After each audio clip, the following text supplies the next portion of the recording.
नमस्कार, आप देख रहे हैं एबी स्टार न्यूज। मैं हूं आपके साथ सपना वर्मा। वक्त हो चला है हमारी देवभूमि का। हमारी देवभूमि में पहली खबर चमोली से सामने आ रही है, जहां पर संविदा कर्मियों ने कार्य बहिष्कार को लेकर यहां पर 2 सूत्रीय मांगों को लेकर धरने पे बैठे हैं। आपकी जानकारी के लिए बता दें कि संविदा कर्मियों प्रदेश संगठन के आह्वान पर राष्ट्रीय स्वास्थ्य मिशन से जुड़े जिलों के संविदा कर्मियों ने अपनी 2 सूत्रीय मांगों को लेकर मंगलवार से अनिश्चितकालीन कार्य बहिष्कार शुरू कर दिया है। जिला अस्पताल में एनएचएम कर्मचारियों ने अनिश्चित कार्य बहिष्कार करना शुरू कर दिया, जिस वजह से यहां स्वास्थ्य सेवाएं ठप रही। इससे आम लोगों को काफ़ी मशक्कत का सामना करना पड़ा। एनएचएम संविदा कर्मी संघ उत्तरकाशी के मीडिया प्रभारी अनिल बिष्ट ने इस पर बताया कि संगठन कर्मी मंगलवार से 2 सूत्रीय मांगों को लेकर कार्य बहिष्कार पर है। एनएचएम कर्मी लंबे समय से हरियाणा की तर्ज पर ग्रेड पे वेतन देने, 60 साल सेवा का प्रस्ताव और आउटसोर्स के माध्यम से तैनात कर्मियों को एनएचएम समिति में समायोजित करने की मांग को लेकर आंदोलन कर रहे हैं। एनएचएम कर्मचारियों की हड़ताल से जनपद में प्रमुख राष्ट्रीय कार्यक्रम, कोविड टीकाकरण और कोविड सैंपलिंग आदि जैसे कार्य प्रभावित रहे।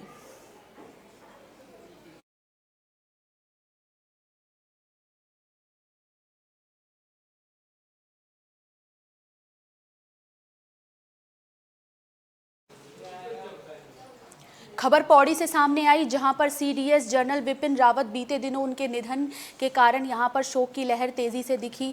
आपकी जानकारी के लिए बता दें कि श्रीनगर गढ़वाल उत्तराखंड की माटी के सपूत सीडीएस विपिन रावत का अपनी मातृभूमि से बेहद लगाव था और वे जब भी मौका मिलता था उत्तराखंड ज़रूर आते थे। सेना प्रमुख जैसी महत्वपूर्ण जिम्मेदारी के बाद भी वो अपने पौड़ी स्थित सैंड बिरमौली गांव में ज़रूर आते थे। हाल ही में जनरल रावत हेमंती नंदन बहीगुणा गढ़वाल विश्वविद्यालय के 9वें दीक्षांत समारोह में यहां पर शरीक हुए थे और उन्होंने यहां पर करीब 5 घंटे बिताए। इस दौरान वो सेना के प्रोटोकॉल के बावजूद भी यहां विश्वविद्यालय के तमाम छात्र छात्राओं, शिक्षकों और कर्मचारियों समेत कई स्थानीय लोगों से उन्होंने मुलाकात की। उन्होंने श्रीनगर में अपने संबोधन में पहाड़ की विभिन्न समस्याओं को लेकर अपनी चिंता जाहिर की और युवाओं को रोजगार की दृष्टि में नई सोच विकसित करने की यहां प्रेरणा दी। उन्होंने दीक्षांत समारोह में छात्र छात्राओं को नौकरी को लेकर एक विशेष बात कही कि एक उच्च शिक्षा प्राप्त युवा को नौकरी पाने वाला नहीं बल्कि नौकरी देने वाला बनना चाहिए।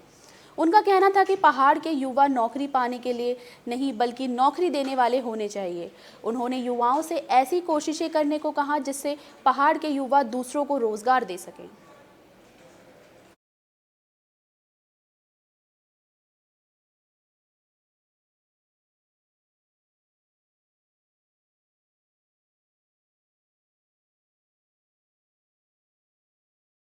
और उन्होंने स्पेशली पौड़ी गढ़वाल के लिए और उत्तराखंड के लिए वो अपना समय जब भी आते थे तो अपना समय निकालते थे। वो अपने बिजी शेड्यूल में भी यहाँ पे टाइम देते थे।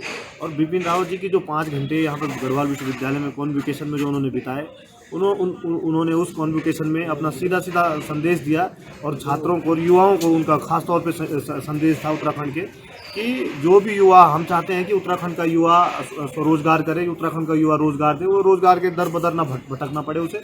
और उन्होंने जो छात्र नेताओं के साथ जो बैठक हुई थी हमारे 8 लोगों के साथ, उन्होंने उसमें हमें न्योता दिया था, निमंत्रण दिया था दिल्ली आने का। और उसके बाद वो टूरिज्म को लेकर हमसे कुछ बहुत अहम एक प्रोजेक्ट पे वार्ता करने वाले थे, लेकिन ये हम दुर्भाग्य समझते हैं कहीं ना कहीं कि वो अचानक उनकी अकस्मात ये जो मृत्यु हुई, इसमें पूरा देश आज शोकाकुल है।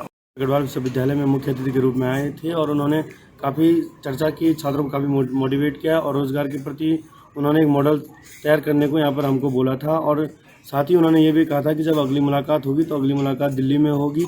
इसके लिए उन्होंने बोला था कि रोजगार के लिए उनका विशेष रूप से अब ध्यान था रोजगार की तरफ। छात्रों को भी उन्होंने अग्रसित करने के लिए बोला और दिल्ली आने के लिए बोला था, लेकिन अचानक यह घटना से काफ़ी हताश हैं, हम काफ़ी दुखी हैं और हमें खुद पता नहीं था कि ऐसे कुछ घटना हो जाएगी। हमने तो दिल्ली जाने की तैयारी कर दी थी, रोजगार के लिए मॉडल तैयार करने लग गई थी। यहाँ पर जो उत्तराखंड है इसमें रोजगार जो पलायन है इस बारे में चर्चा के लिए तो एक छात्रों का प्रतिनिधिमंडल उन्होंने वहाँ पे बात के लिए बुलाया था।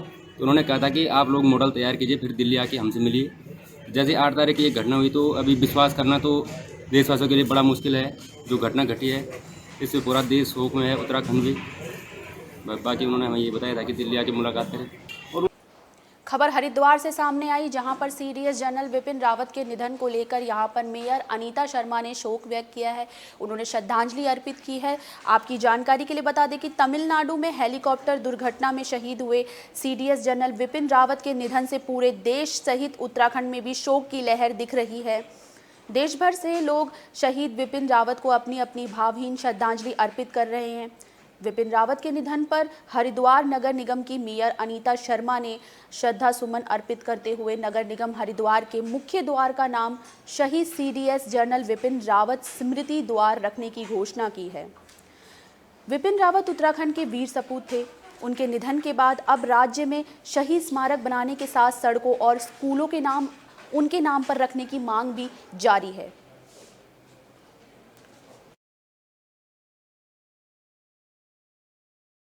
तो बहुत दुख की बात है।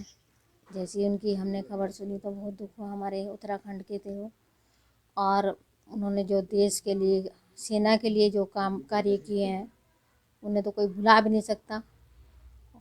तो मैं तो उनको नमन करती हूँ। ऐसे होनहार थे वो, तो बहुत वैसे तो बहुत दुख हुआ है। और आज मैंने ये घोषणा भी की है, जो हमारा मुख्य द्वार नगर निगम का है, उसको हम इन्हीं के नाम से लगाएंगे बोर्ड इनका, कि जनरल विपिन रावत जी के स्मृति द्वार बनाया जाए। और ये बनेगा भी, निगम द्वारा ये पास भी होगा और इसके ये जाना भी जाएगा। खबर डोईवाला से सामने आ रही है, जहां पर कांग्रेस के कार्यकर्ताओं ने इन दिनों चुनावी मोड़ पे नजर आ रहे हैं। आगामी विधानसभा चुनाव को लेकर यहां पर कांग्रेस की तैयारियां तेजी से जारी है।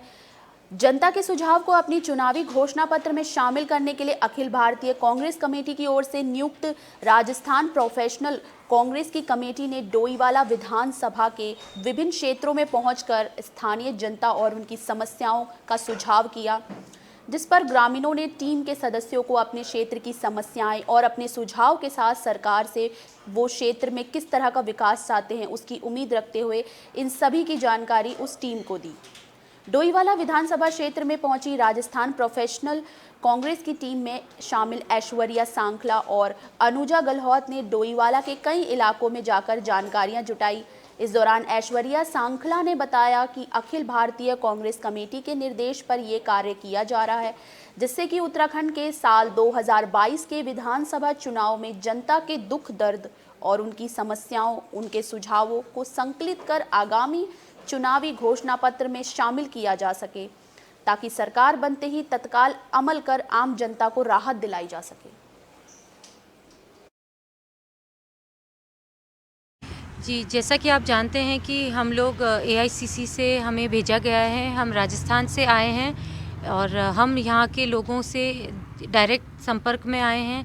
हर विधानसभा में घूम के हम लोगों की राय जान रहे हैं, ताकि ये राय हम लोगों की एकत्रित करके हम ये एआईसीसी के थ्रू उत्तराखंड के मैनिफेस्टो में जो घोषणा पत्र डिक्लेयर होगा उसमें इसका प्रयोग करेंगे। जैसे राय और सुझाव हमें यहाँ के लोगों से मिलेंगे, जितना वो अपने कष्ट और पीड़ा के बारे में बताएंगे, उस हिसाब से कांग्रेस अपना घोषणा पत्र इन सब बातों को सोचते हुए, मद्देनज़र रखते हुए अपना घोषणा पत्र तैयार करेगी और कांग्रेस की सरकार आने पर इन मुद्दों को उठाया जाएगा और इन पे अमल किया जाएगा, जिन्हें घोषणा पत्र में। खबर डोईवाला से सामने आ रही है, जहां पर बिजली का खंभा लगाने को लेकर यहां महिला उत्थान कमेटी ने मांग की है। इसको लेकर यहां पर आपकी जानकारी के लिए बता दें कि यहाँ पर विद्युत पोल लगाने को लेकर मांग जारी है। महिला उत्थान समिति ने डोईवाला नगर पालिका के वार्ड नंबर 19 में बिजली के खंभे लगाने की मांग को लेकर विद्युत विभाग अधिशांसी और अभियंता को ज्ञापन सौंपा है। महिला उत्थान समिति के कार्यकर्ताओं ने यहां बताया कि नगर पालिका क्षेत्र के वार्ड नंबर 19 में विद्युत विभाग ने बिजली के पोल घरों से अधिक दूरी पर लगाए हैं, जिस वजह से बिजली तार लटके हुए पाए जाते हैं। इससे कभी कभी कोई बड़ा हादसा होने की भी आशंका रहती है। इसके साथ ही शॉर्ट सर्किट का भी खतरा यहां बना रहता है। महिला उत्थान समिति की अध्यक्षा शबाना ने बताया कि इस समस्या को लेकर हमने पहले भी नगर पालिका को ज्ञापन दिया था, पर उस पर अभी तक कोई कार्रवाई नहीं हुई है। आज विद्युत विभाग को ज्ञापन देने को हमें दोबारा मजबूर होना पड़ा। वहीं उन्होंने शीघ्र विद्युत पोल लगाए जाने की मांग की है, ताकि हादसों से बचा जा सके।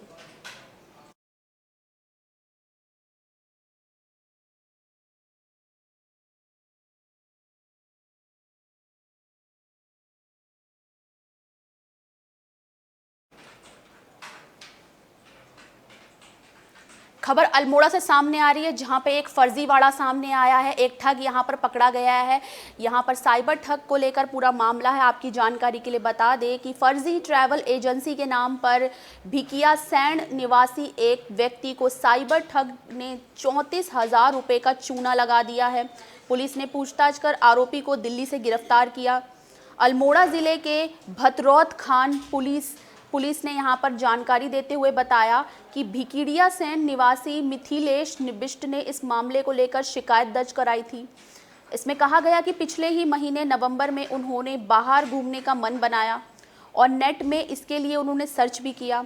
इस पर टूर बाय नेचर नाम की एक एजेंसी अंडमान निकोबार टूर का उन्हें पता चला। सस्ते पैकेज होने से उन्होंने बुकिंग कराई। एजेंसी के प्रतिनिधि के कहने पर उन्होंने 2 किश्तों में 34,000 रुपये भी एजेंसी के खाते में डाल दिए, लेकिन इसके बाद भी संबंधित एजेंसी से संपर्क नहीं हो सका। इस पर जुलाई साल 2021 को उन्होंने थाना भतौर खान्स में इस मामले को लेकर FIR दर्ज करवाई। SSP पंकज भट्ट के निर्देश पर उन्होंने कार्रवाई करी और एक टीम का गठन किया, जिसके बाद दिल्ली के लिए टीम रवाना हुई और आरोपी को पकड़ लिया।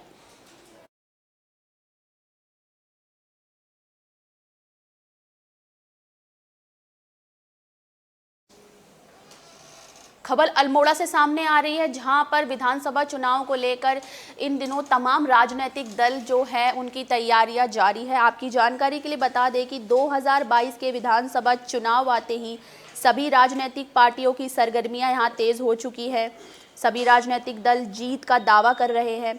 अल्मोड़ा विधानसभा प्रत्याशी भानु प्रकाश जोशी का कहना है कि वो अगर विधानसभा के प्रत्याशी चुने जाते हैं तो उनके मिलने वाले वेतन भत्ते और पेंशन में 1 रुपया भी वो नहीं देंगे, बल्कि ये रुपया सीधे वो गरीब और ज़रूरतमंद लोगों के कल्याण में खर्च करेंगे।